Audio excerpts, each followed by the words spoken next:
Hello, everyone. Today is February 2nd, and this is our meeting number 3. And we will discuss today two topics. The first topic we will review very briefly, just with your experiences. It will be the causes of sufferings. And then we will discuss happiness and love. And I hope we will finish it today. Let me share the screen. And I will ask you to share with me, if not with me, or with us, if you have some experience, if you try to practice causes of sufferings, if you try to catch yourself where you are suffering and why. And while I'm sharing with you, please, if you would like to promote your business, please put it into the chat. Sean, how was your week? It was pretty good. How about you? We all wonderful. We already shared. Yeah, that's good. Okay, guys, let's do it. So 2-3 minutes review that for the chapter 1, the causes of suffering. So brain evolved to help you survive, but its primary survival strategies also make you suffer. This is 3 main causes of sufferings: creating separations, maintaining stability, and avoiding threats while approaching opportunities. We all want that. However, in the reality, everything is connected. Everything keeps changing, and opportunities routinely remain unfulfilled and lose their luster, and many threats are unescapable.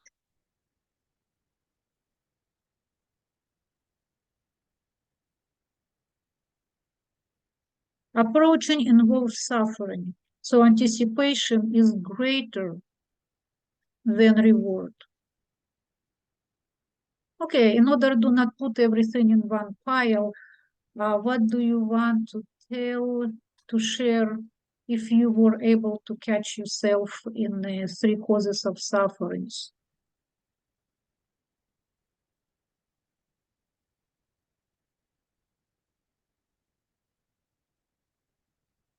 Because brain is sending us all the time signals. First, it's scanning brain. Our brain is scanning us for danger.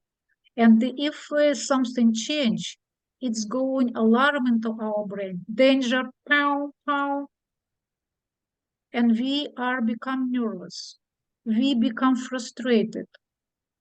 In this moment, we need to use our knowledge. Okay, what's happened? Not to react right away like a robot or like marionette. Because while it's alarming, it's already splashing into your brain cortisol. And cortisol is a chemical substance which have other chemical reaction into your body, like upsetness, irritations. Everyone become idiots to you and to me. So, and if we analyze that situation, okay, something changed. Okay, my brain react. So let me cool down and just figure out what's going on. It's 50% already releasing.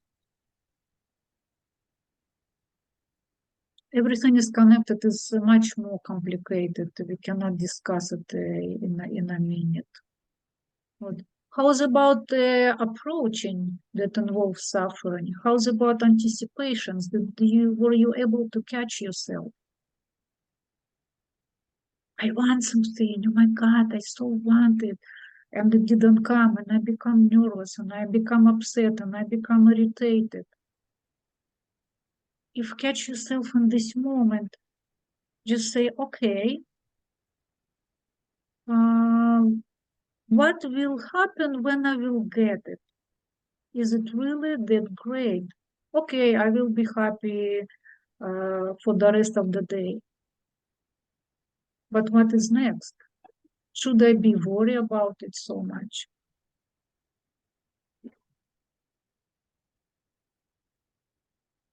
This is huge. So we need to remember that our brain built in negativity bias. On one negative situation in a relationship, we need to have 5 positive situations in order to cover one negative. In our work situations, it's even greater. I read that the ratio 1 to 10. So we just need to remember about it and take it easy. This is completely, to me, was mind-blowing, that only small fraction is going into our brain from the reality, from the real world. The rest our brain simply simulate, and everyone is living in a virtual reality because brain is simulate the world. So now even we don't need to argue with anyone.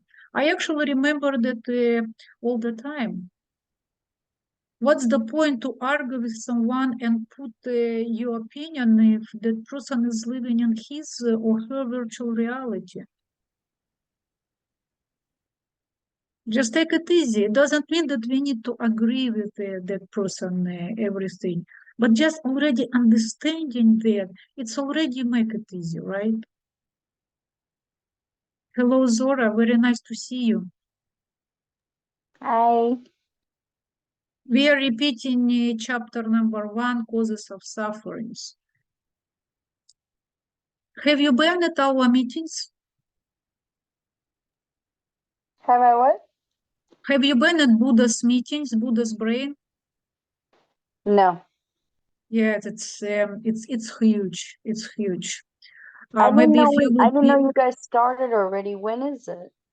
6:30. And we Today. started, this is our meeting number 3. So anyway, we have recordings. If you will get interested, please listen. Believe me, it's huge. Right Okay. now we are discussing the causes of sufferings, and it's huge. So, and the mini movies are run continuously. It took us out of present moment. In a simulator, pleasures usually seems very great, and we are stuck with simplistic future and simplistic past.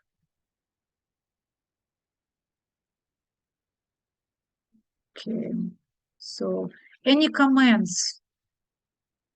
Is anybody try to catch yourself? You didn't have time? Do it. Do it.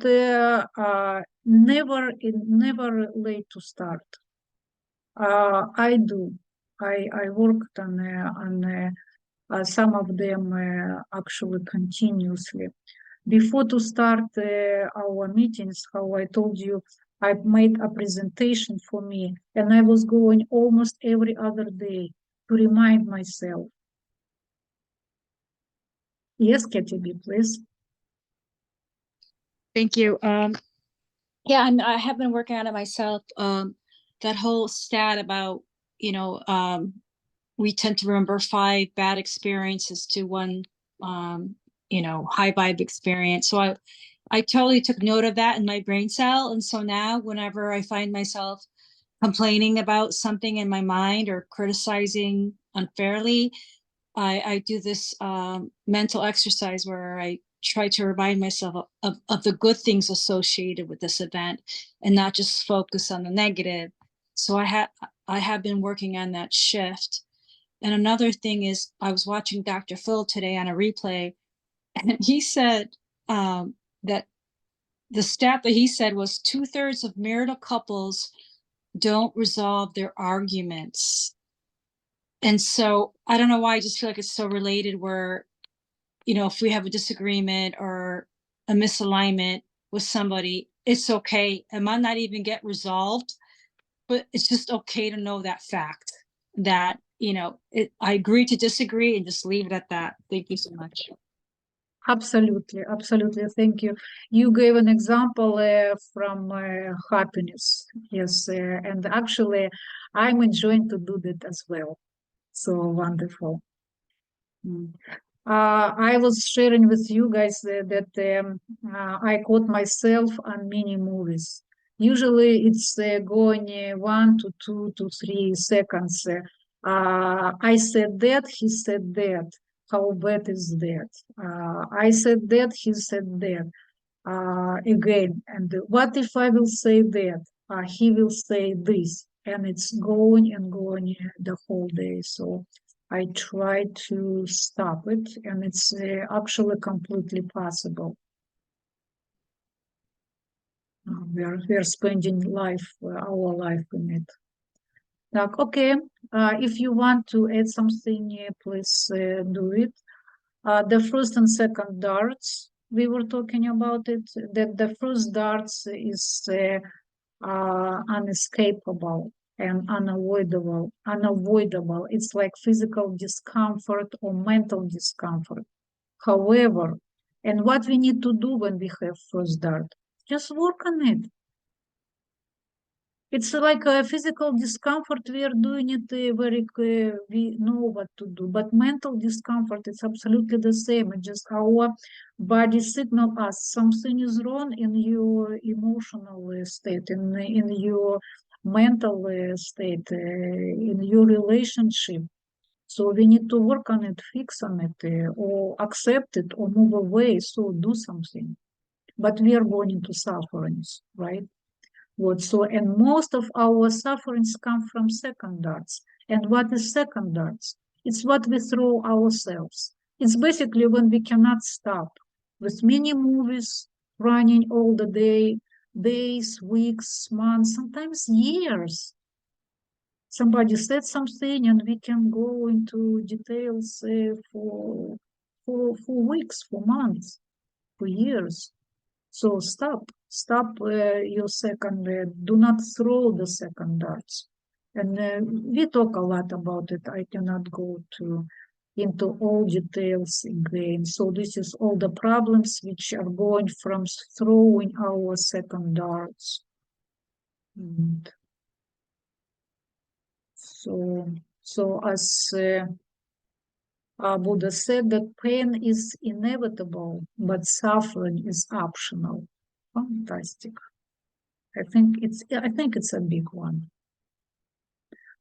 The cause of all pain and suffering is ignorance. And we decided, we had an agreement with you, I believe, that ignorance is not accusation. It's not a bad word. It's simply who doesn't know. It's not knowing.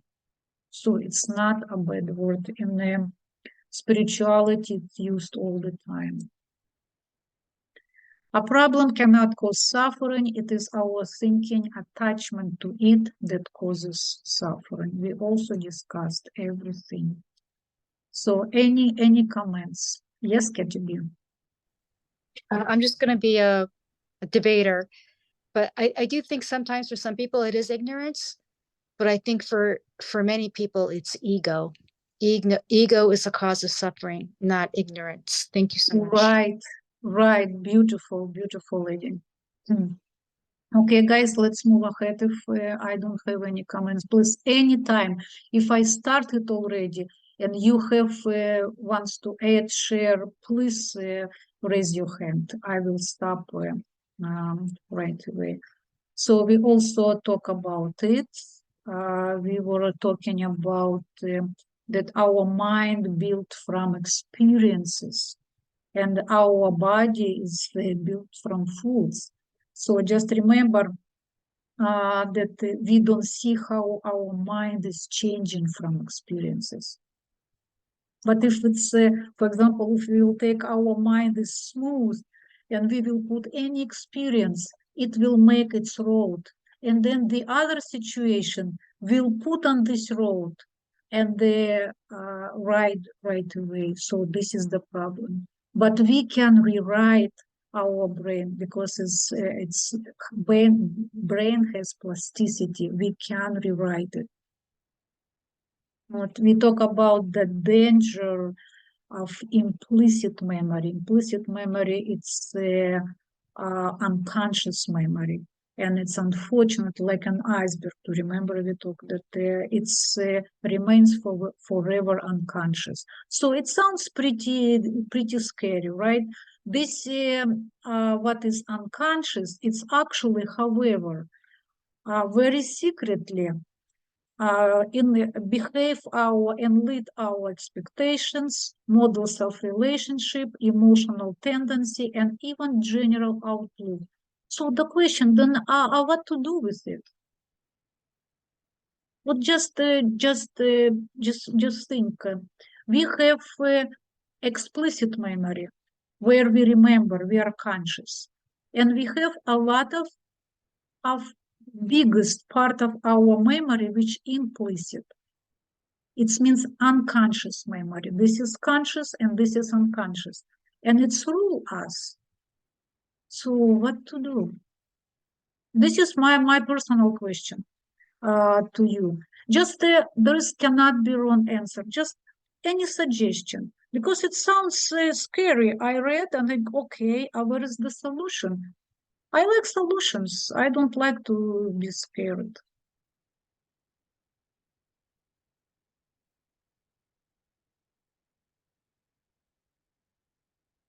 Ben, please.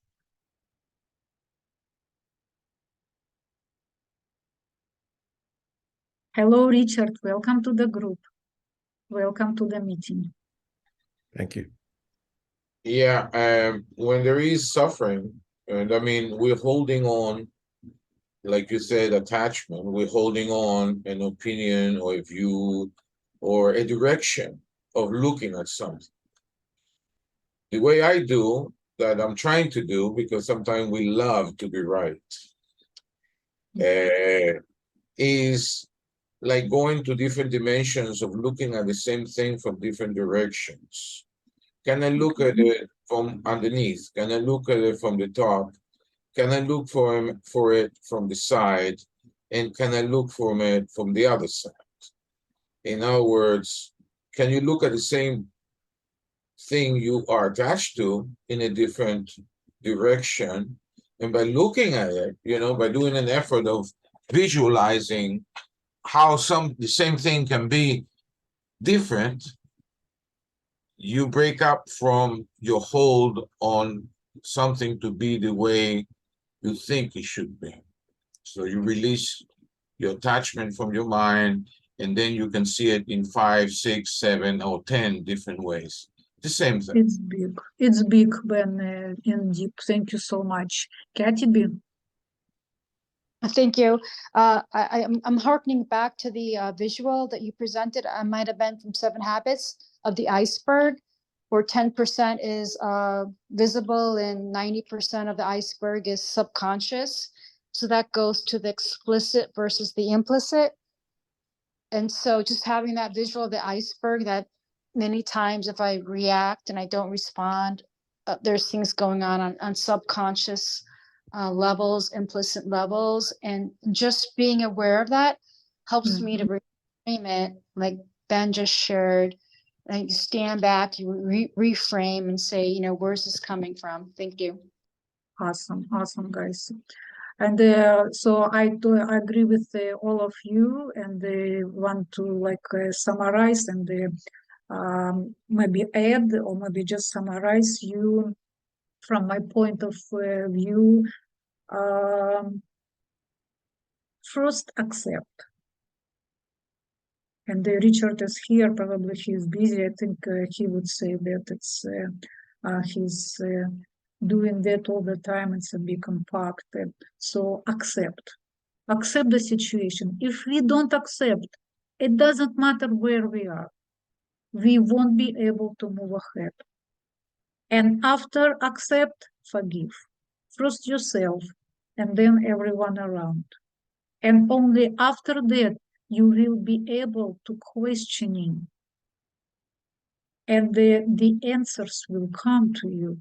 how Ben described, said his opinion very nicely from 5 different sides. But if you will continue, don't accept the situation. If you will continue, you won't be able to forgive. Your answers, your questions will be only blaming or rejecting. It will be just a questions of resistance. They don't work. And if you think that it's really, really, really, really difficult to accept, yes, it's really, really, really difficult to accept, but it's possible. And first, why it's difficult? Because we never practiced. We right away going into blaming, into resistance. Just start to practice something else. Not something else, a complete opposite. It's difficult, but it's possible. Yes, KTB. Do you mean by accepting you're not playing the victim? When you accept, you are not the victim. Is that what you're? Absolutely. You accept situation it is as it is. Doesn't matter where you are. We are never victim. We are perfect.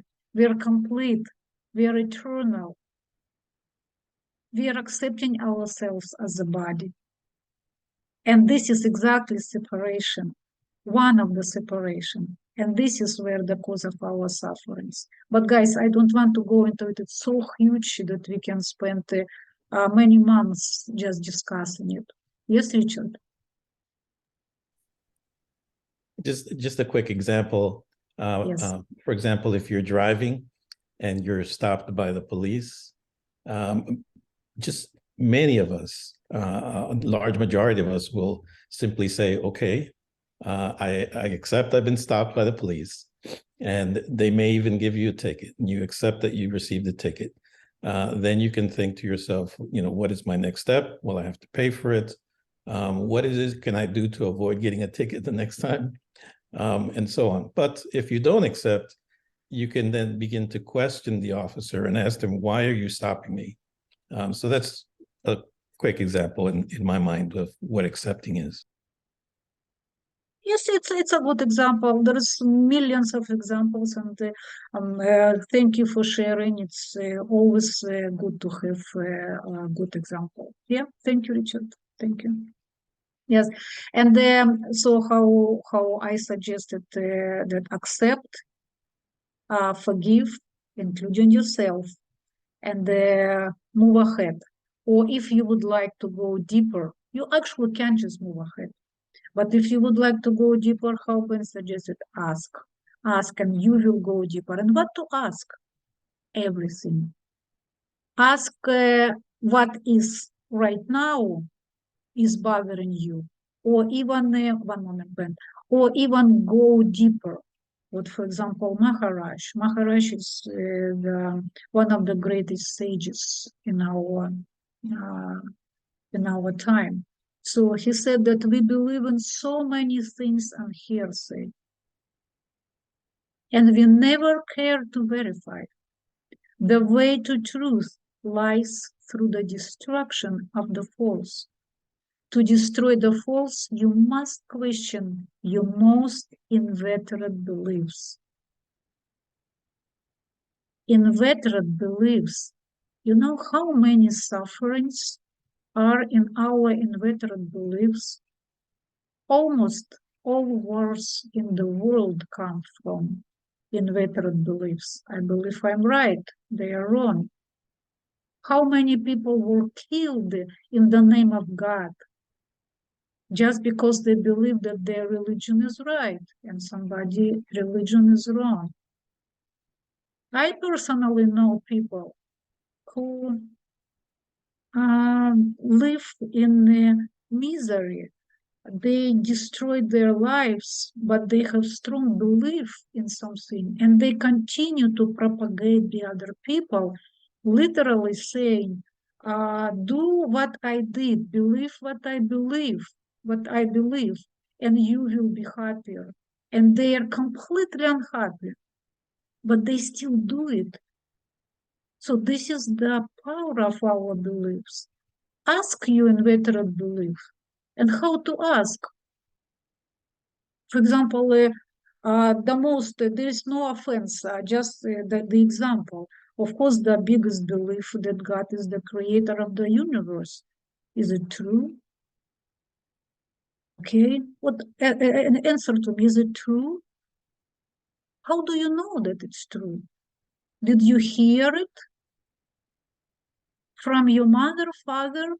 Oh, did you read in Bible? Great. Is it true? Bible, is it true? How do you know? Oh, you again heard it. Or everybody knows that.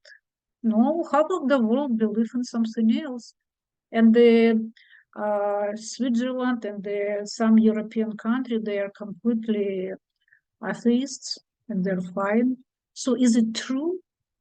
How do you know that it's true? We all have relative truth.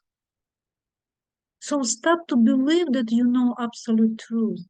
And if it's not absolute truth, then relax. Continue. If you like to believe, believe.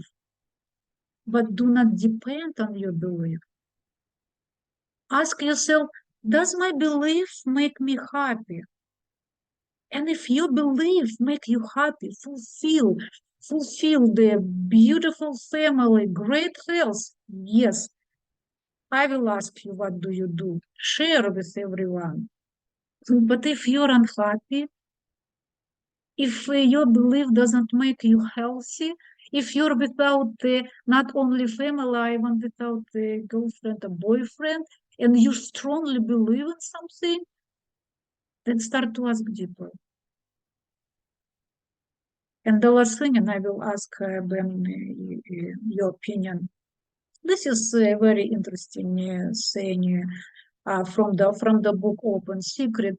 Metaphysics, relying on intuition or direct perception, says no more than this, and points out that no word, be it the absolute, the Logos, God, Krishna, or Tao, can be other than a concept, which as such has no factual validity whatsoever.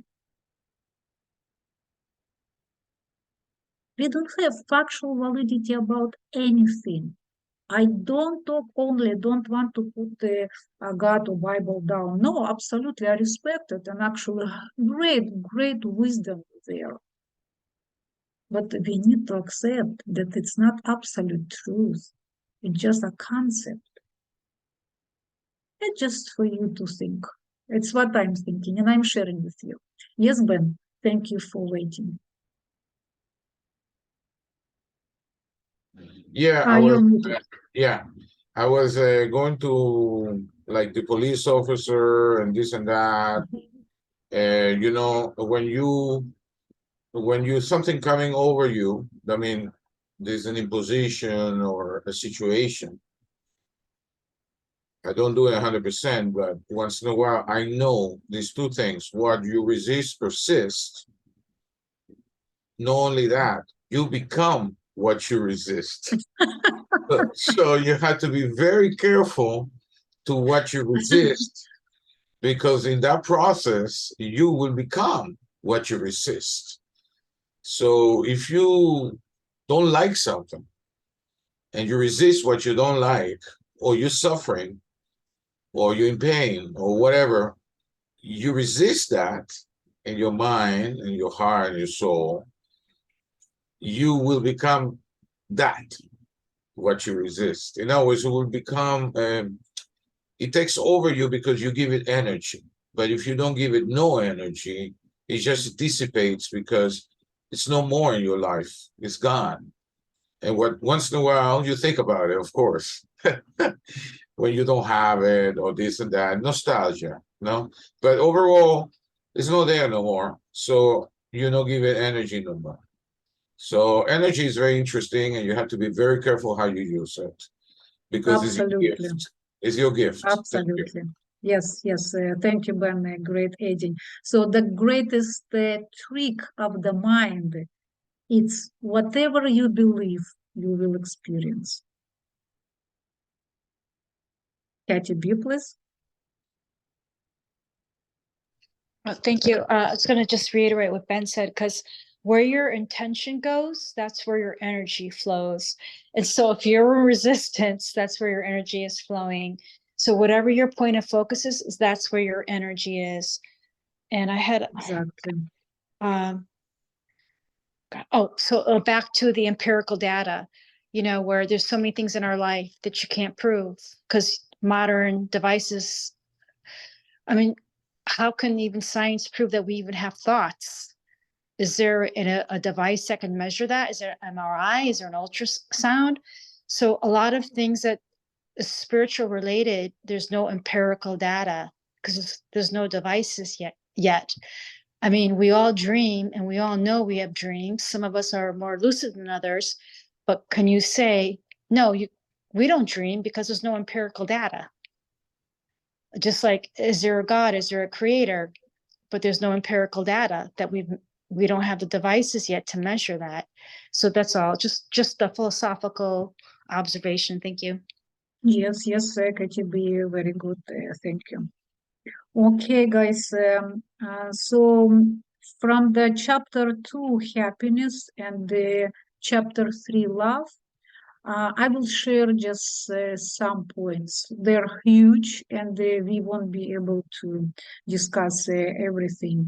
And I'm pretty quiet because to me, the first chapter is the very, very huge. And if we will get the first chapter, we will be able to work even ourselves on us because we all have some practices. Katy B has her spiritual practice. I have my spiritual practice.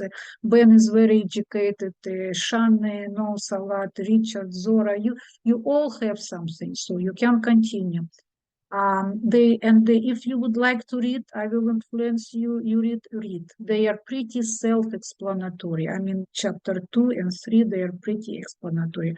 I will share with you what is useful for me, because I don't know what is useful for you, right?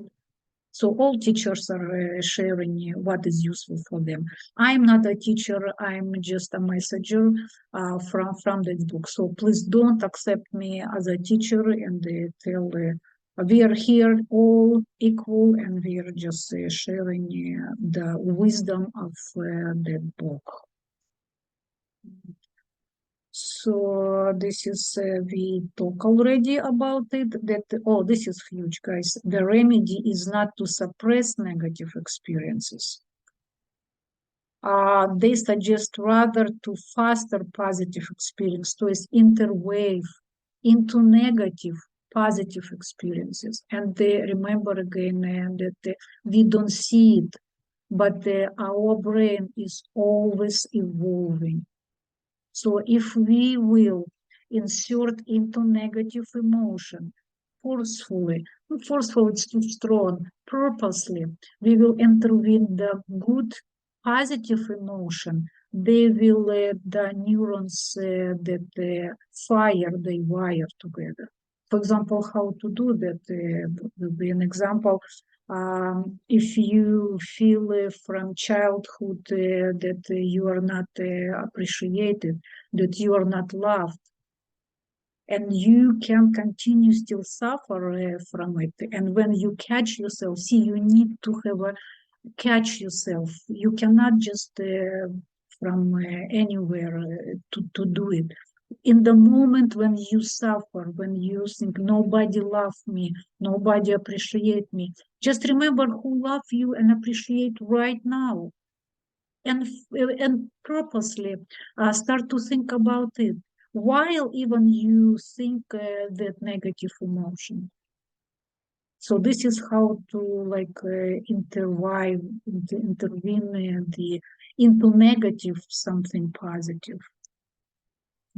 Then we talk about this a lot. I'm not sure that I need to talk about it again, but just very quickly, we talk a lot already. This savor the experience, it's delicious.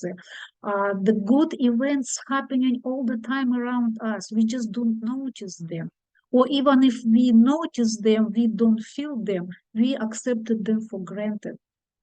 And the other, based on the brain, suggest to us look for something positive, especially in our daily life. Something, smile of a child, smell of orange, good dinner, some little success at work, and savor it. So keep in memory for 5, 10, 20 seconds. The longer we keep them, the more we create a neuron pathway. And it's exactly what Kathy B shared with us, right? And this is again that it takes an active effort to do that. It doesn't come from doing nothing or to listen something or to read something.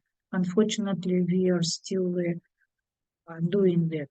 And actually, me too. I started to work on myself maybe just a couple of years ago. Before that, I was entertaining myself. I was reading hundreds of books and thought that I will find a magic solution over there.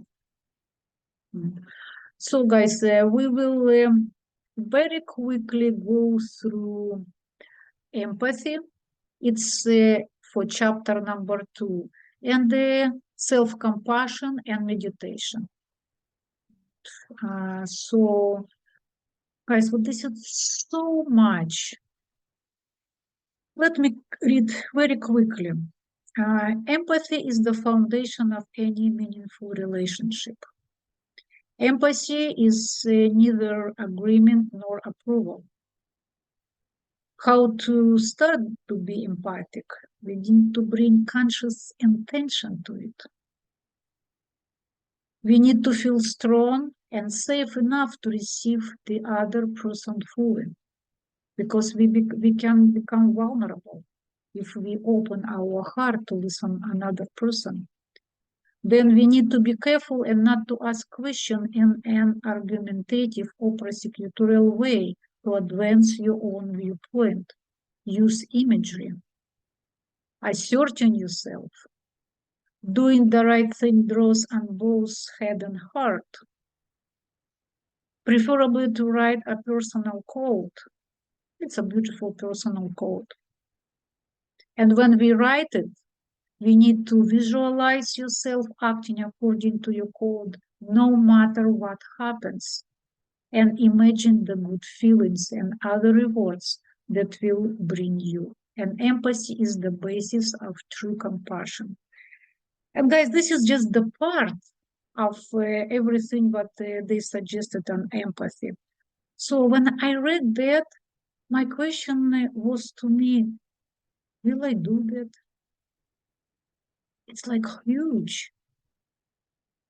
However, we were studying that in 7 Habits, and we spent just on empathy, habit number 5, empathic listening, 3 meetings. How can we discuss all of this just in part of one meeting?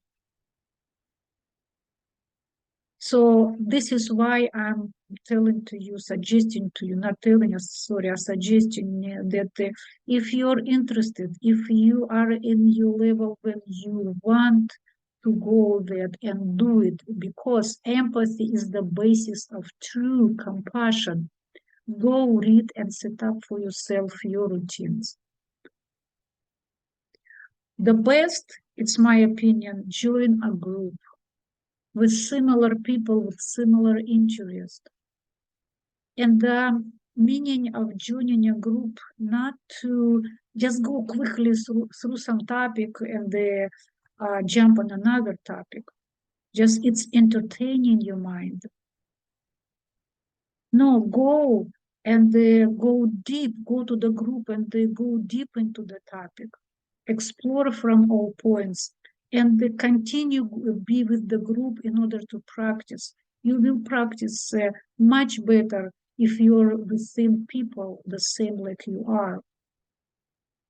This is why, for example, if you cannot push yourself going to the gym, it's a great suggestion, join a group, some sport group. It doesn't matter, it can be Zumba, it can be yoga, it can be football, any group. Then you will feel the team is waiting for you. And you will be more organized.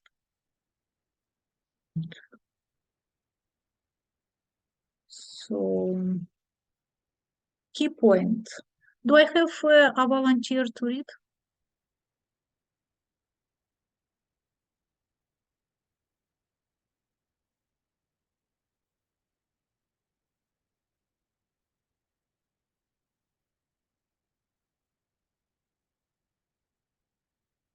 Okay, let me read the first. This will be a key point, like review for the chapter number 4. Explicit memories are conscious recollections of specific events or other information. Implicit memories are residues of past experiences that largely remain below awareness, but powerfully shape the inner landscape and atmosphere of your mind. We thoroughly covered it. The first remedy is to consciously look for and take in positive experiences. There are 3 simple steps. Turn positive facts into positive experiences. Savor these experiences and sense them sinking in. We also covered it very, very deeply, right? Number 3, become aware of the deep roots of recurring upsets. We didn't talk about it. The tips of these roots are typically lodged in childhood experience. Actually, briefly, I gave you the experience. Sorry for interrupting. Different upsets may have different roots. Deliberately direct positive experiences toward these roots in order to pull them out completely and stop them from growing back. So all descriptions in the book, how to do that, all exercises and practices. So if you're interested in something, please go and pull for yourself. Every time you take in good, you build a little bit of neural structure. Doing this a few times a day for months and even years will gradually change your brain and how you feel and act in far-reaching ways. The last one is huge. We don't see it and we don't believe it. Do something. Consistency is the key, and you will have the result. This is absolutely guaranteed. So, chapter number 5. The most powerful way to use the mind-body connection to improve your physical and mental health is through guiding your autonomic nervous system. Every time you calm the ANS through relaxation, big exhalations, touching the lips, mindfulness of the body, imagery, balancing your heartbeat, and meditation, you tilt your body, brain, and mind increasingly toward inner peace and well-being. And again, everything is explained how to do that. And my personal opinion, if you want to be happy, it actually doesn't matter what you are working through toward your happiness. You are working through your spirit, you are working spiritually, you are working through your physical body. It doesn't matter. Every way will bring you to your goal.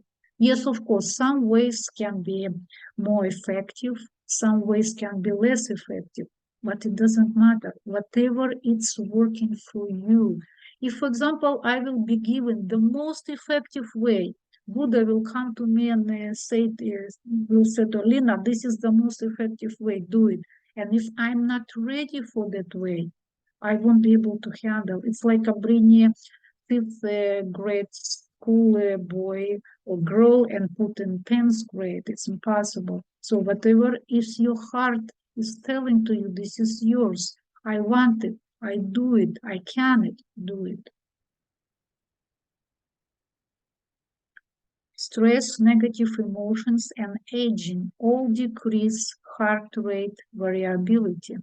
Balance your heartbeat will decrease stress and improve cardiovascular health, immune system function, and mood.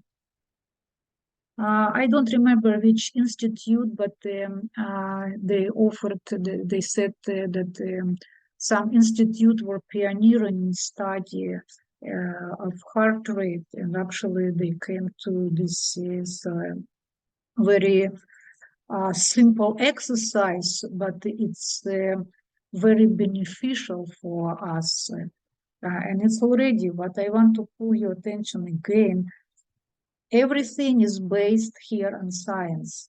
I removed all that complicated terms and sentences and the explanations because we would be lost in it.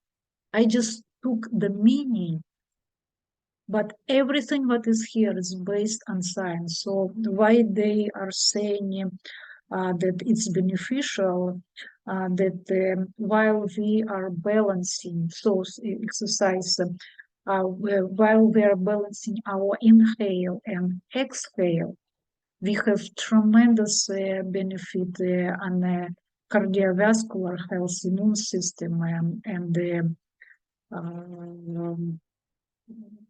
many other things, guys, which I don't remember. But it's again going toward what the whole meditation is doing. What is Buddha were teaching us? When it's very famous when we are doing meditation, and they were saying concentrate on your breathing, and we didn't accept it seriously. We thought it's some spiritual thing, but it's actually already science supported. And also, the exercise actually is very easy, but I would suggest you to go and read it. I would actually this such a little bit explain. Breathe in such a way that your inhalation and exhalation are the same duration. So simple. For example, count 1, 2, 3, 4 in your mind while inhaling, and 1, 2, 3, 4 while exhaling. At the same time, imagine or sense that you're breathing in and out through the area of your heart. And one more step they missed here. When you breathe through your heart, call to mind a pleasant, some heartfelt emotions such as gratitude, kindness, love. So intertwine the beautiful emotions. And they're saying try that for a minute, just for a minute or longer, and you'll probably be quite struck by the results. We can be sarcastic about it, but did we try?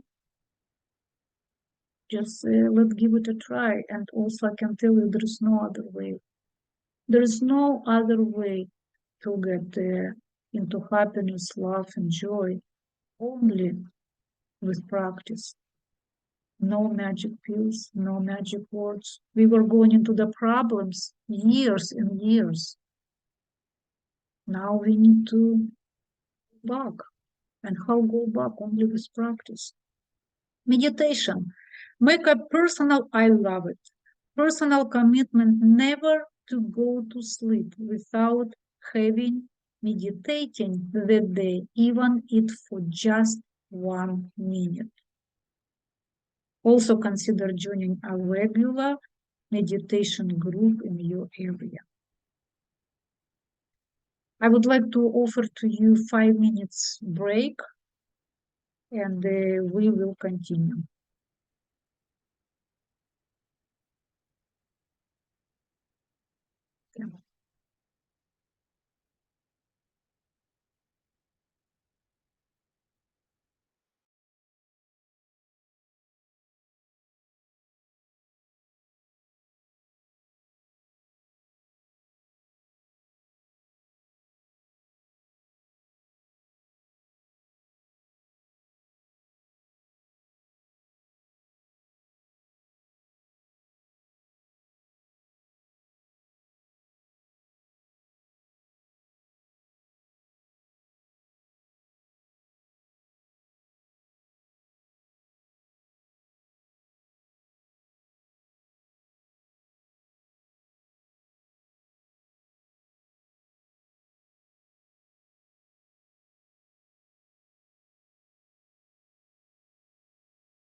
4 minutes. 1 minute and we will start. It's nice to have a little break. And right now I would like to hear your opinion. What do you think? Would you like to add anything?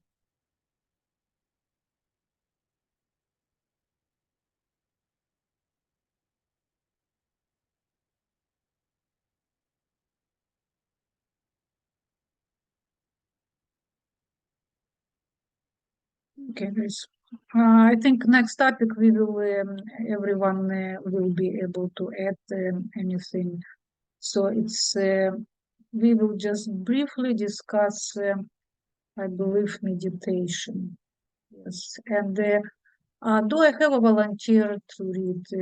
I think it's very influential to know from the scientific point of view what meditation does for us. Because we know, yeah, meditation is good, but what is exactly? And this is really, really serious stuff.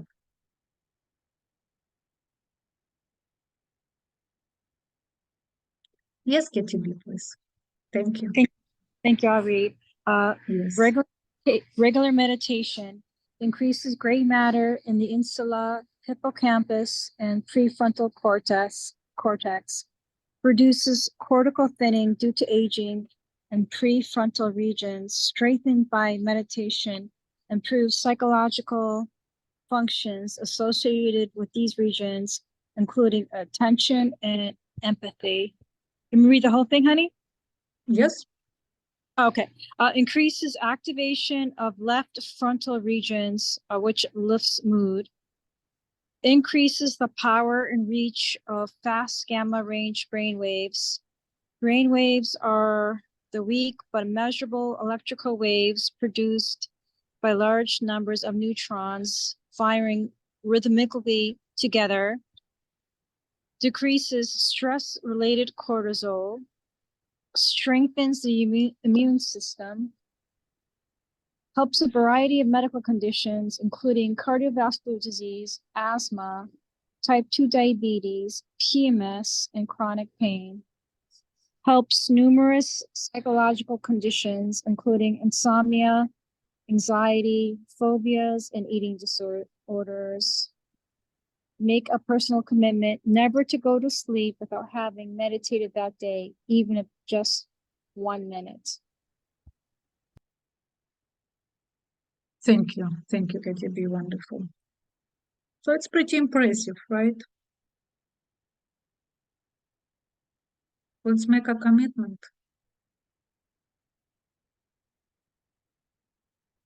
Who would like to share just really a couple of sentences if you meditate? What is giving it to you? If you would like to meditate,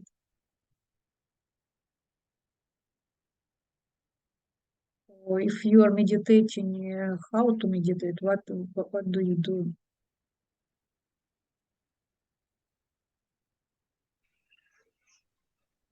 Go ahead, Sean.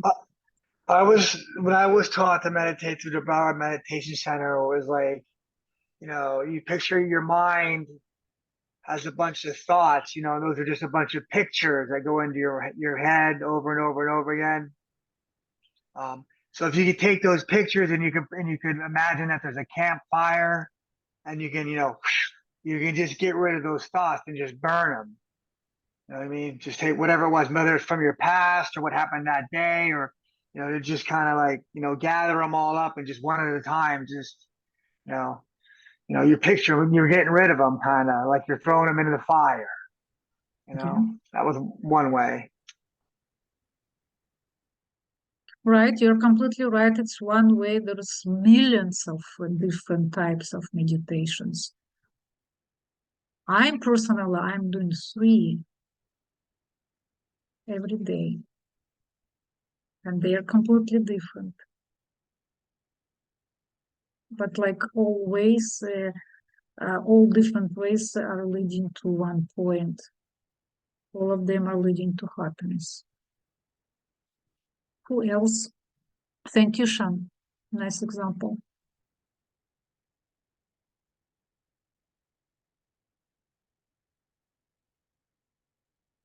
Okay, guys, if it's not really a big point of your interest, I want to share with you. I thought if it would be a good conversation, we can share how to sit correctly, what's the main point.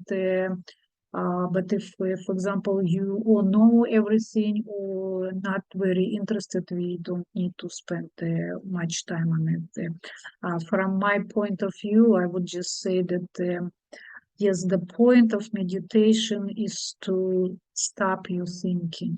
But stopping your thinking is completely impossible because our brain was built to produce thoughts. We cannot stop it. So what is that? Then to start to be aware what is going on in your mind.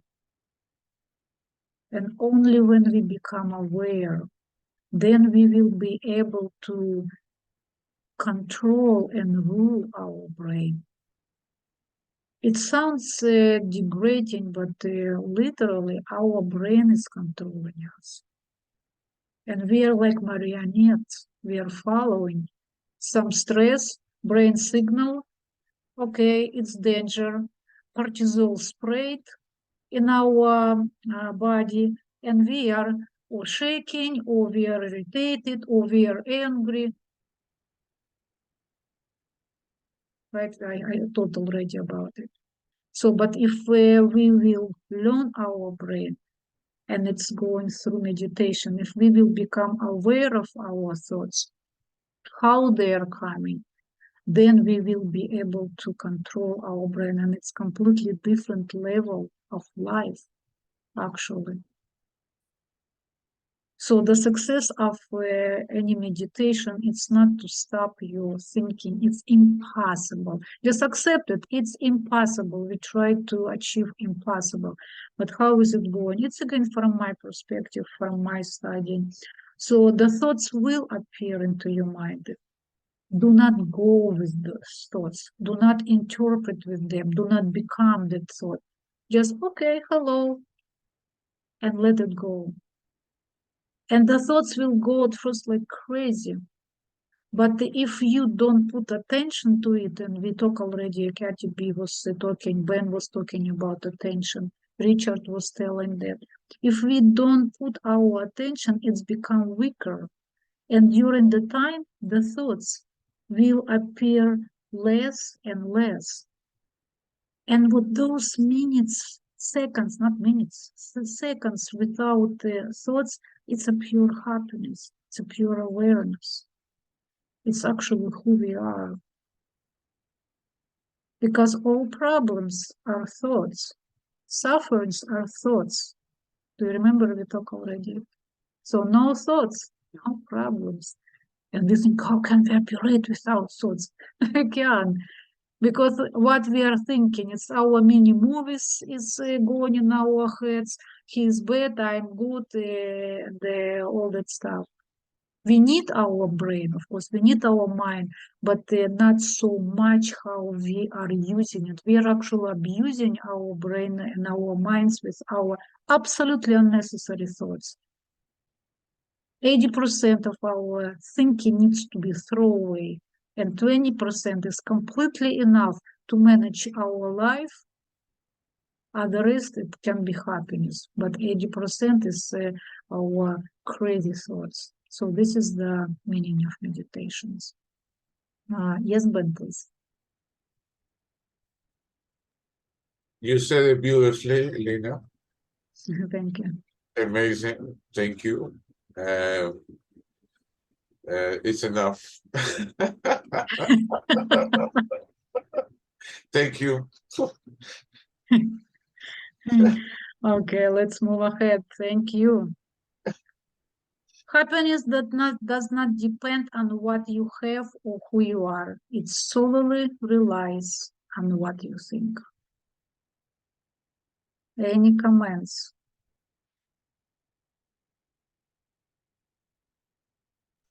Just as like we said, what you think about, you bring about.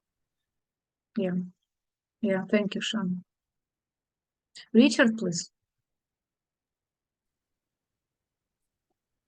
I like the saying, happiness is a choice.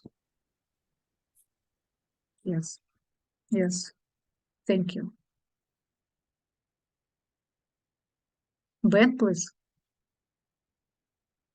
I will say I will go with the Buddha because we're talking about the Buddha here. He pointed to the ground. He did not point to the sky. Mhm. Under the tree, he pointed to the earth. Nature does not ask nothing from you. When you don't ask nothing from it, it'll give you everything.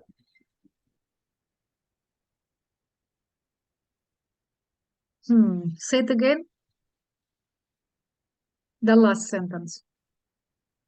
Nature will give you everything. Now it didn't come. Nature will give you everything.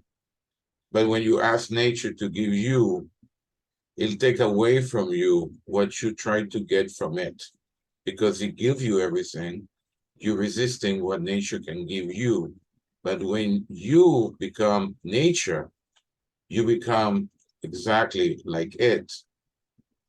When you try to use nature to become something else that Mhm. is different than nature, then there's a resistance. Yes, now you explain more and yes. Yeah, I could not remember Yes. exactly the way you say Of it. course, of course. Yeah. But you got I got the meaning. Yeah, Yes. and always it pointed down to the earth. That's where the answer is, underneath the tree. That's what is the answer. Nature is the answer for happiness Absolutely. because Yes. there's no resistance whatsoever. But Yes, Ben. that's a different story.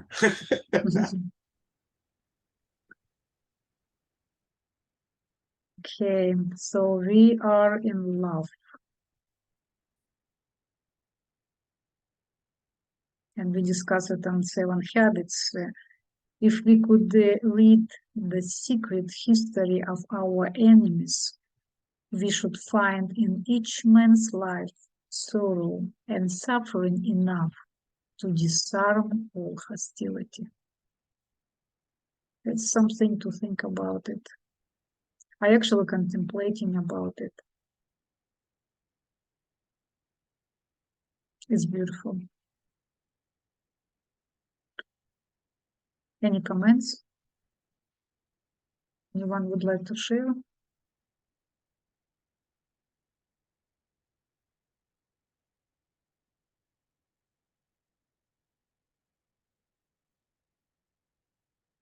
Yes, Richard. This may not be correct, but looking at one's enemies, I guess you can think that they also have sorrow and suffering. And in thinking about that, about our enemies, we might feel more empathy for them. And so it would disarm the hostility. Exactly. It's actually what would be my next sentence, that it's really relates to empathy as well. Thank you. Thank you. Katie B. I've shared this before, but I don't believe we have enemies. Everyone's our brother and sister.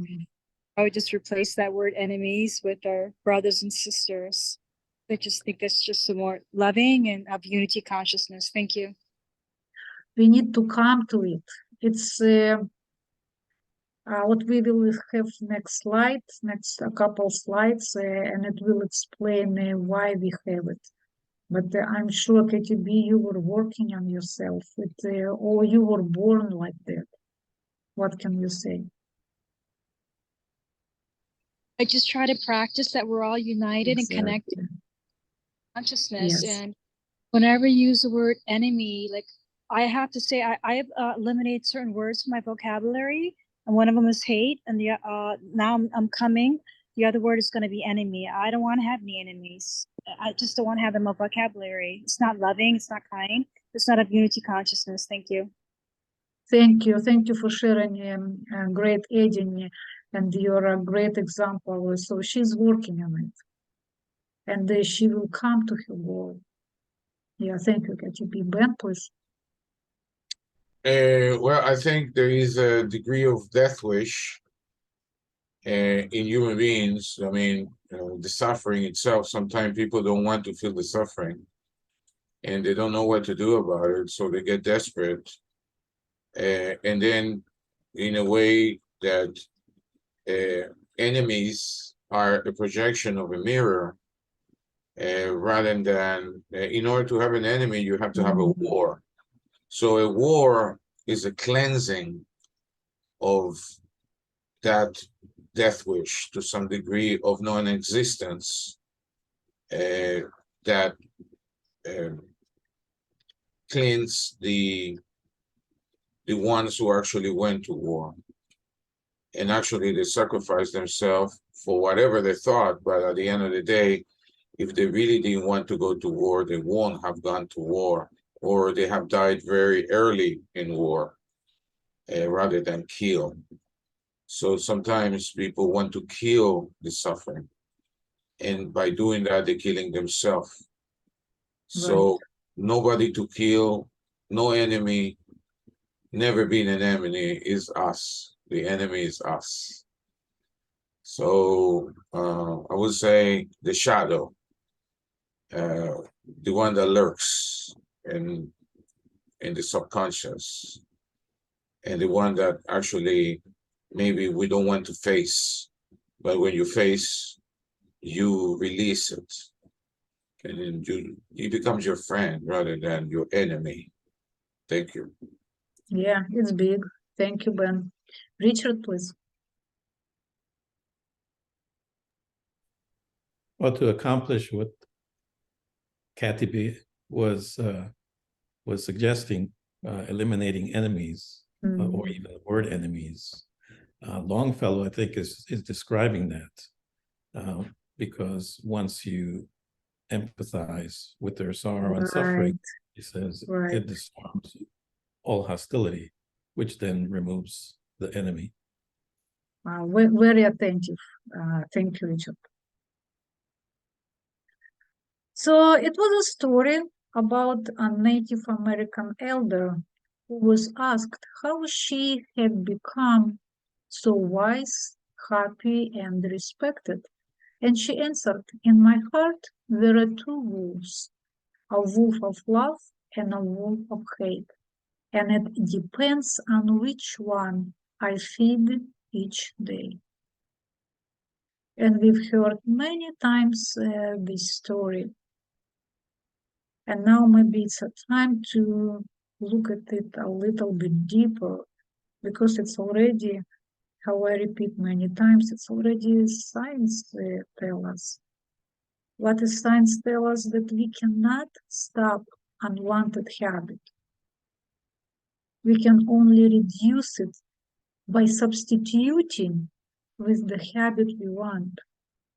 There is no such a thing as I eliminate habit. It's like two these wolves. Wolf of hate won't die, it will be there, but if we will starve that wolf, it will be weak and tame, and the wolf of love will grow. But if we will do opposite, the opposite will happen. It really doesn't mean that all saints, enlightened people, they don't feel anything but love. They have sorrow, they have frustration.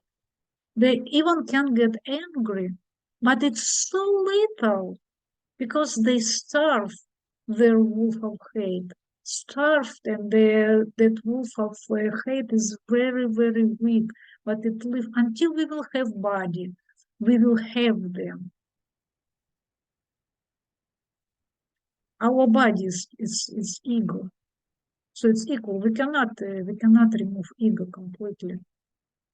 It's basically our body. Anyone would like to share?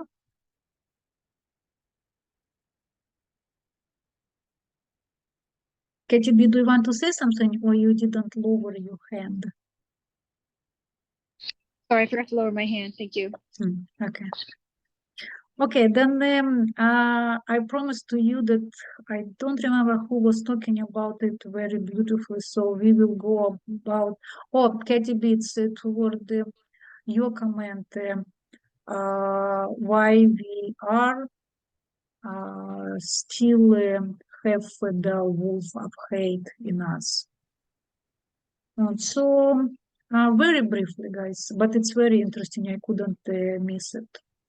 So it was in the question of evolution, which was about 180 million years ago. And the two scientists are talk about at the time was reptilians and fish, right? And the first one, and they have small brain. Why they have small brain? Because they don't take care of their youngs. And in fact, they actually can eat them. And they go in life without a partner. By contrast, mammals and birds, they raise their young. And they form pair bonds, sometimes actually for life.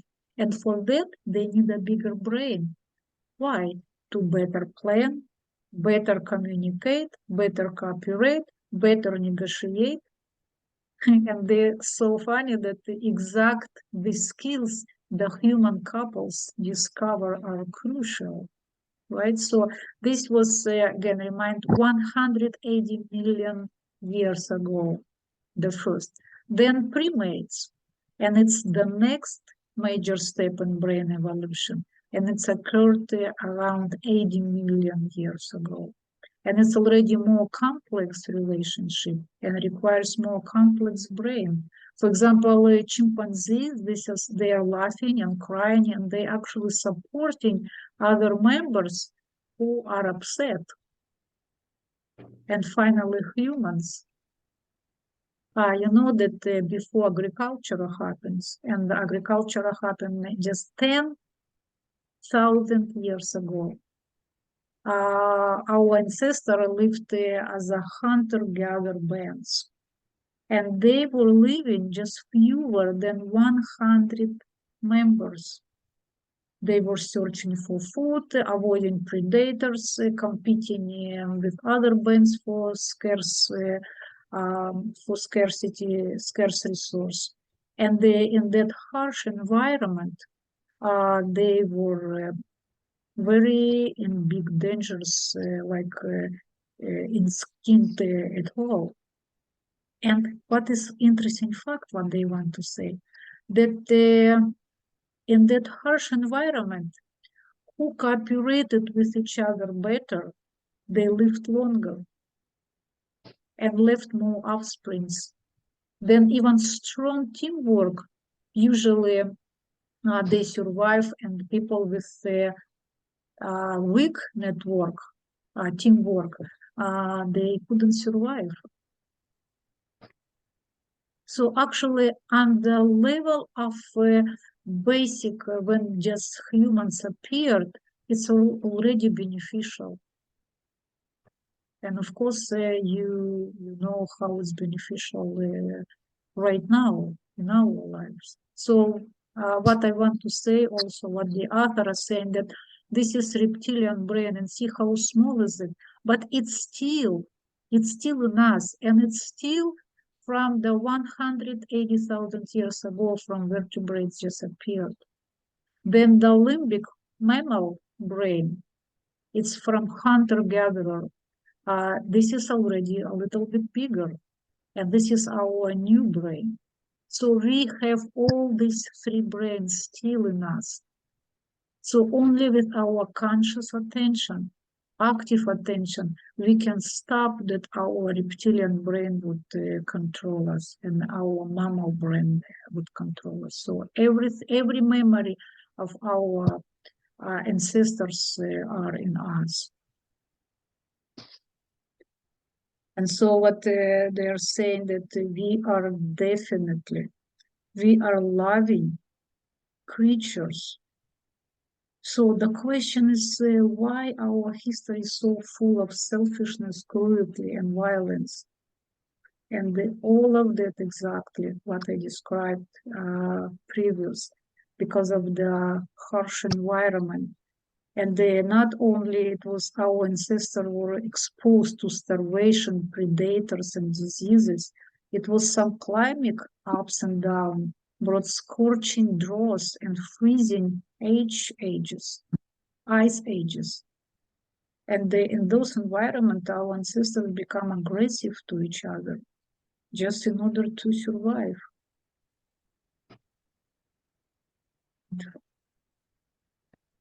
This is interesting. Do I have a volunteer to read?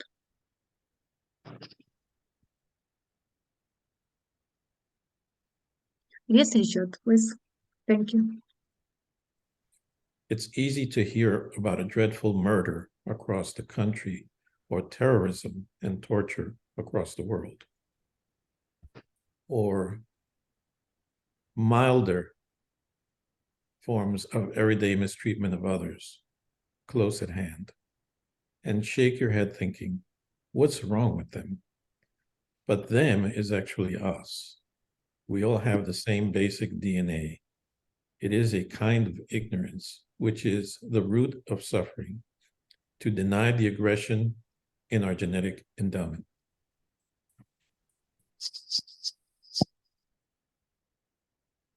It's deep. It's so deep that I think it's also, if you would like to say your opinion or share, please. But we just, in my opinion, just need to read it and just contemplate on it. Or, for example, one little proof, just pay attention to the number of times in day you categorize someone. Is not like me in very subtle ways, not my social background, not my style, and so on. This is division, is going from our reptilian and mammalian brain. Because if he is not like me, he can be danger for me. But there is no danger already anymore. But we are still our brain, these two brains operates us. Yes, KTB. I think there's a saying and it says, well, that's not happening in my pond. That's happening in another pond. Or I think the saying is pond. And because I so value unity consciousness, like I like hearing the news. I like learning from the news because whenever I hear about, war, Ukraine, the first thing I say is, well, how can I be of more peace in my day-to-day life? How can I be more peace with my day-to-day interactions, with my relations? And I always say, I always take it back. Well, I need to be more nonviolent in my day-to-day because that's going to have a ripple effect across, my community, across the planet. So I truly believe in that. So whenever instead of getting like despondent, even though it is sad with the news and what sometimes human beings do to each other, it's so cruel and inhumane. I always say, but what am I doing every day with my thoughts, my words, and actions to contribute to a better planet? Thank you. Beautiful, beautiful. I totally support you. Who also wants to share?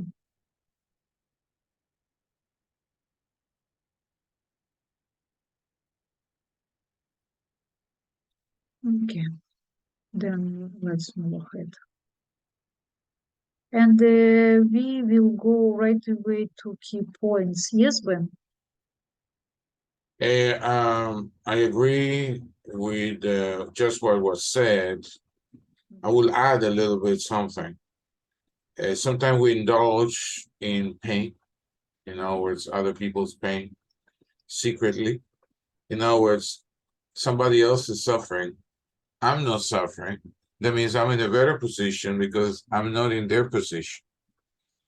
And that's kind of a morbose kind of pleasure that you draw from the pain of others.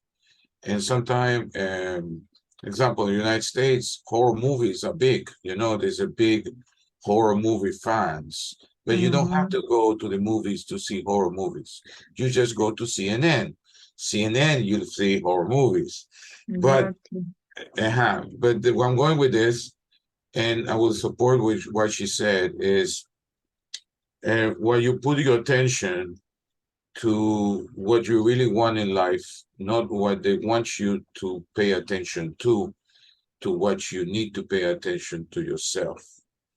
And those are the things that will actually elevate you from the environment that wants you to draw your attention and take your attention from you to them. So you have enough to take care of your own attention and your own love and your own spirit and your own mind. Thank you. Yes, yes, very, very good addings. Thank you to both of you. And based on our knowledge, why is CNN and all news are so negative? Why do you think?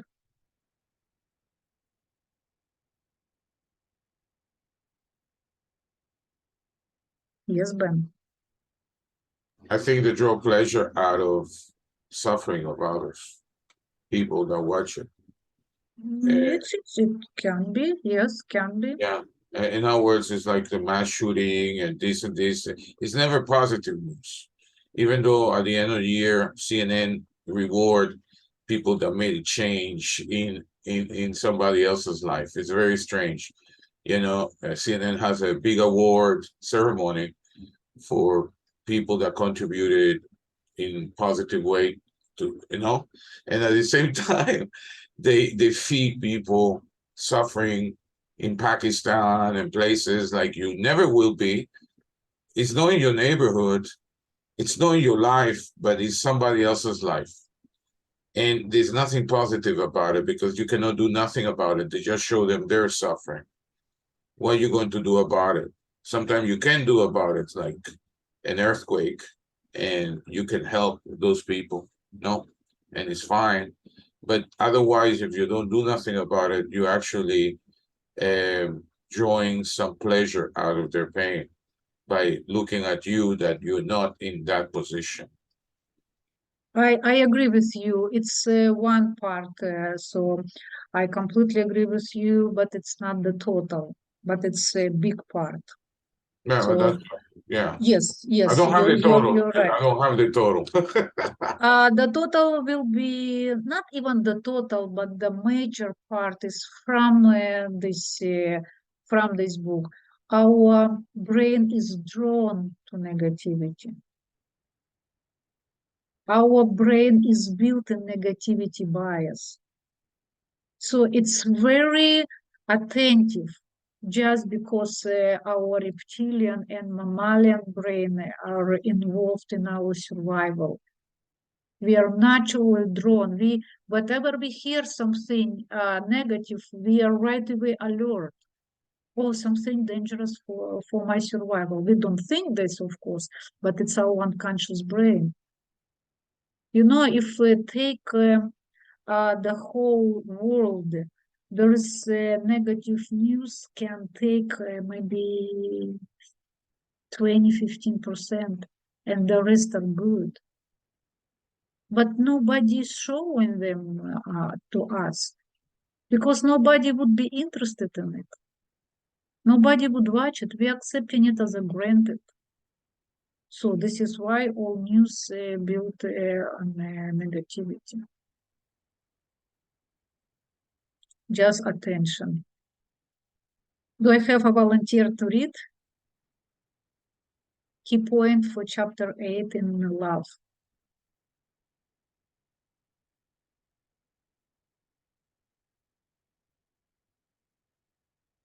Yes, Richard, thank you. Chapter 8, key points. Each of us has two wolves in the heart, one of love and one of hate. Everything depends on which one we feed each day. While the wolf of hate gets more press, the wolf of love is actually bigger and stronger, and its development over millions of years has been a major factor in driving the evolution of the brain. For example, mammals and birds have bigger brains than reptiles and fish, in large part to manage relationships with mates and offsprings, and the more sociable and the primate species, the bigger brain. Just 4 minutes. Thank you, Richard. Beautifully reading. I just want to pull attention again that the wolf of love is actually bigger and stronger. So not that bad. If our news built on negativity, just a small part of the beautiful world. So we need to believe, we need to know that love is bigger and stronger than hate. Thank you, Richard. Can you continue? The size of the human brain has tripled in the past 3 million years. Much of this growth is devoted to interpersonal capabilities such as empathy and cooperative planning. In the harsh conditions faced by our ancestors, cooperation aided survival. Thus, factors that promote cooperation have been woven into the brain, into your brain. These include altruism, generosity, concern about reputation, fairness, language, forgiveness, and morality and religion. Thank you. Anyone would like to share? Thank you, Richard.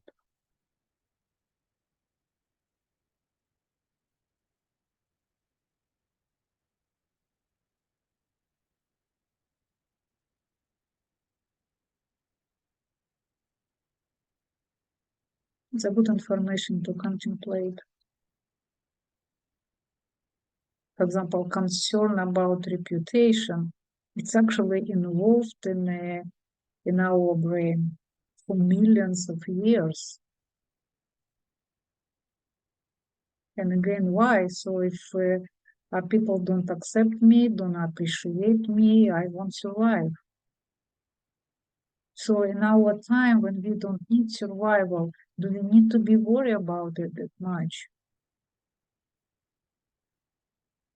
Ask yourself again, is it true? Do I need somebody else's approval in order for me to feel good? And then continue to ask, why they don't respect me? Is it my place? Is it the thing that I want to do? Can I be happy doing what I don't like? Or if it's, for example, you like it, why all of them don't respect me, or only one person? And if only one person, why I'm so bothered with one person? Everybody is living in their own virtual reality. So why should I be concerned? His reality never will be my reality, and let that person to live in his reality, and so on and so on. Make it fun, make it a joy by questioning. Because when we question, we stop our beliefs, which can be harmful. We cannot at the same moment asking and believing. It's impossible. And as soon as you will start to ask, you will feel right away the tension, the resistance will loosen. Just try. Try to do that. Yes, Katie? Oh, thank you. I mean, to your point, I think that human evolution is moving toward self-referral, where we stop looking outside ourselves for validation, and we just give it to ourselves, and that's totally self-love. So I love what you just shared. You know, that we need to stop being exterior driven and just give to ourselves what we're expecting other human beings to give to us, whether it be our parents, our partners, or other family members. But I just want to make a joke about this last paragraph where it said the size of the human brain has tripled in the past 3 million years. And I think, I'm not going to speak for everyone here, but I think that we all maybe feel that we have a long way to go based on our planet today. And and the wars and just American politics. So my feeling is another 3 million years, we're just going to be big honking brains with no body.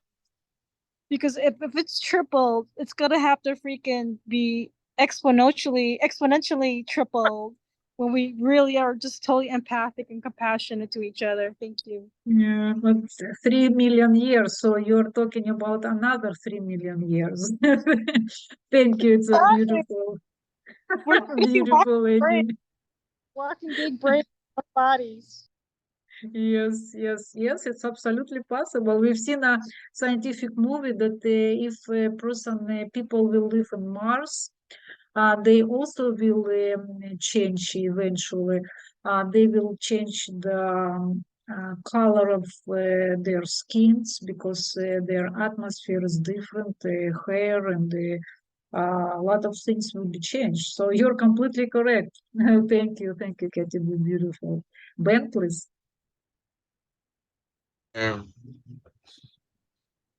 I really don't know, but I will say that the environment always adaptation, the environment always is the main reason to adapt to. Cultures, the cultures that have not adapted, we don't have them today with us. We have maybe certain things from them, but they don't exist no more because they could not adapt to a changing world. Mhm. So there is a degree of negative adaptation. I mean, wars and Mhm. diseases and this and that, and the body has to adapt to it. But I will say that everybody wants to be happy. I want to be happy. Right. And in our own micro environment of our own mind and our own soul and our own body, we're responsible for that. Nobody else is, and nobody else will be, ever. So in that part, I will say, for me, biology overcomes psychology. I mean, it's the same. It's a byproduct of the Mhm. body because the brain is in the body. But if you have a sick body, you will have a sick brain. And then the byproduct of the brain would be sick too. Not only what the intakes of the brain to the senses, that's part of it, but at the same time, the construction of itself and the ability to think itself. So biology, I think, is the answer because it doesn't ask you nothing. Nature doesn't ask you nothing. Human beings do ask. And in order to give, they have conditions. Nature doesn't have no condition. It's unconditional love. Human beings don't have unconditional love. Now, when we become unconditional to ourselves and to others, we free ourselves from others and we free ourselves from ourselves. And then we can be happy. Thank you. Yes, Ben, I tend to agree with you, but at the same point, I have some points to tell you. You said that in a sick body, sick brain, right? Yes, I mean, if you take, it's like intake, processing, and expulsion. Same thing, the environment, mental environment, physiological environment, all environments are basically that. If you watch, in other words, No, I understand you. Let's talk about what exactly that. So it's from unhealthy body. You want to say that going unhealthy mind, right? yes, there is a 50% there. I mean, Okay, so now the you're way, saying 50%. Before I understood the come no, to no, because we again, like you said, that we live in a virtual mental environment in our mind. And it's true to some extent. But if we are connect more with biology, with nature, in our nature, the result would be different because we want something that is not created by us. It's just something that is a different desire and a different consequence. And that's the difference. You I know, see what you mean. Yes, I see what you mean, and it's again up to the point. So you are not incorrect. You are correct, and the rest, everything what you said, I totally agree. But with this exactly point, it's up to the point. I just give you a couple of examples. We read the Ramana Maharshi and Nisargadatta Maharaj. They are the greatest sages of our time. Both of them at their old age, they passed away with cancer.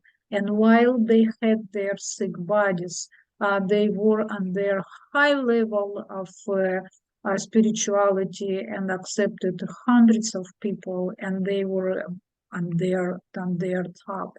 So what does it mean? They overcome the body. What you're saying, how I understand, it's on the level of our simple people like we are. Yes, we are rely on our bodies. We rely on nature. But the next step, it's spirituality.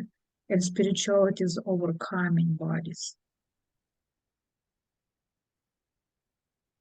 And even from sick bodies, the healthy mind is not mind as spirit. They already were in the spirit.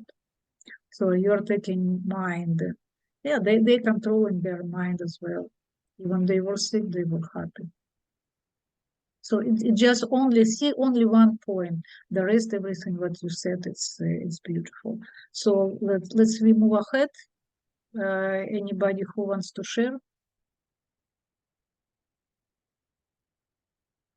Richard, may I ask you to continue? Okay. As the brain grew in size, early humans needed a longer childhood to develop and train the brain. And as childhood grew longer, our ancestors needed to find new ways to bond parents and children and other members of the band to preserve the village it takes to raise a child. Multiple neural networks accomplish this, such as reward systems based on dopamine and oxytocin, and punishment systems in which social rejection creates activation, much like physical pain does. Meanwhile, the wolf of hate also evolved. Hunter-gatherer bands frequently engaged in highly lethal violence toward each other. Within group cooperation made between group aggression more successful. And the rewards of that aggression, food, mates, survival, promoted within group cooperation. Cooperation and aggression, love and hate co-evolved synergistically. Their capabilities and inclinations remain with us today. So this is the answer. This is only what we need to remember. Not all those scientific graphs and names, we won't remember them in any way. We need to remember that everything, all the memories of our ancestors in us. Remember that the reptilian brain is small, and we can't stop with our huge brain, which were triple in size.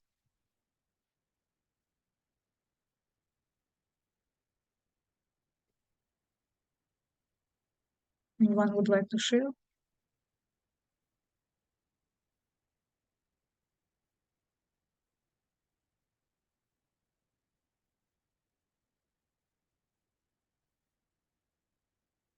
Katie B, did you raise your hand? I keep forgetting, or you forgot to lower. Okay. Sorry, That's lower. Yeah, that's fine. Richard, would you like to finish, please? You are doing a great job.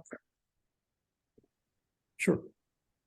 The Thank wolf you. of hate shrinks the circle of us, sometimes to the point that only the self is left inside it. The brain routinely categorizes us and them, and then automatically prefers us and devalues them.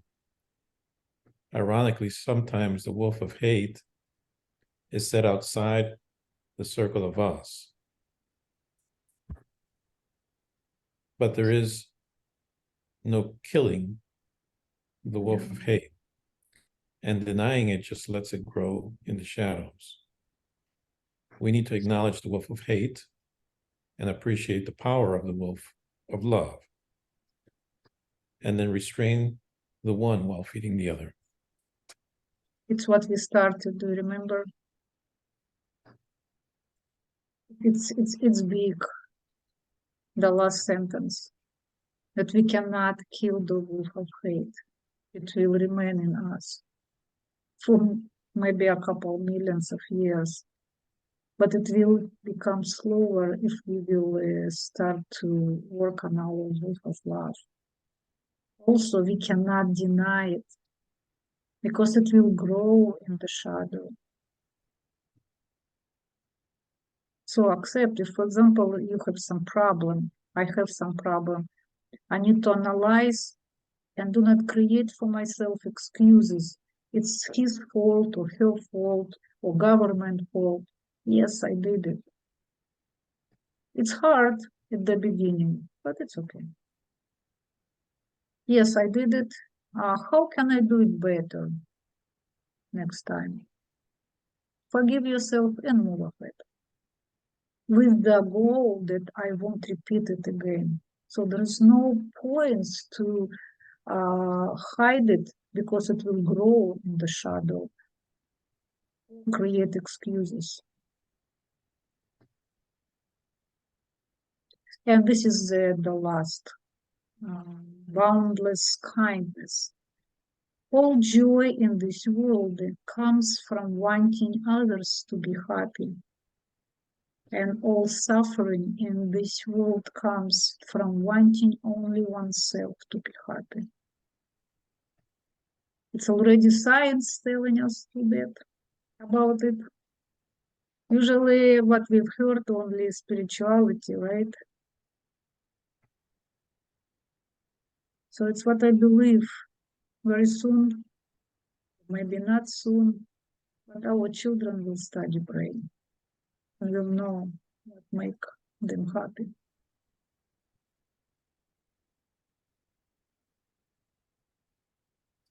Any comments? Actually, we won't have time for that, guys. I will leave it up to you. We have just 3 minutes, and I would like to hear your feedback, what you got from here, what would you like to do? Did you learn something?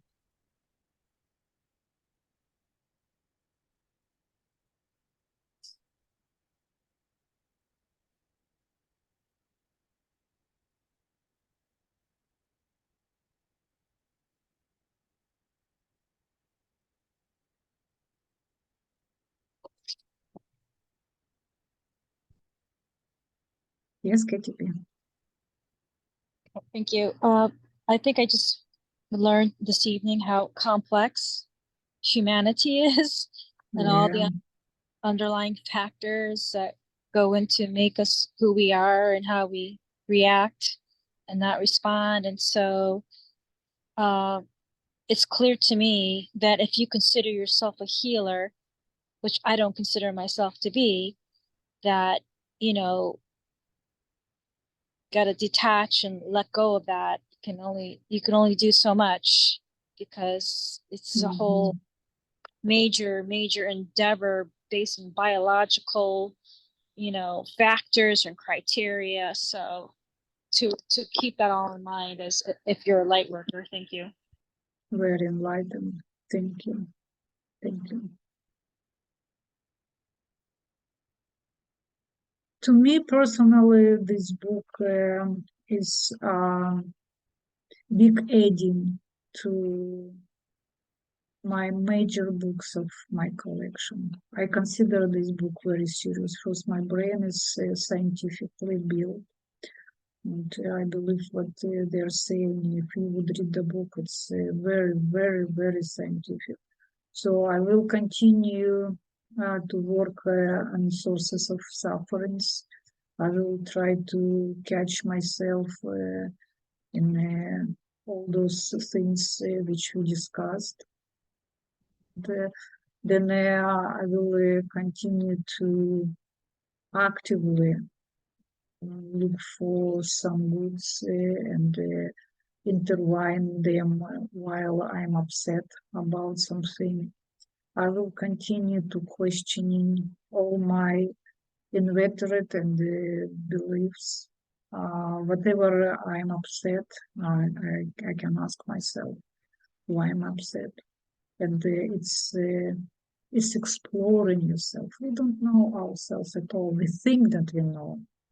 The more we are sure that we know ourselves, it's the less we know ourselves. Because even Socrates said, or Aristotle said, the more I know, I understand that I don't know anything. So this is my continuing working.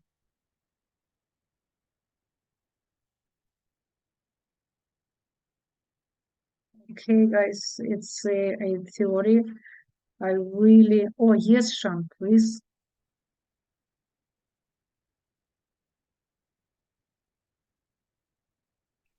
I was just waving goodbye.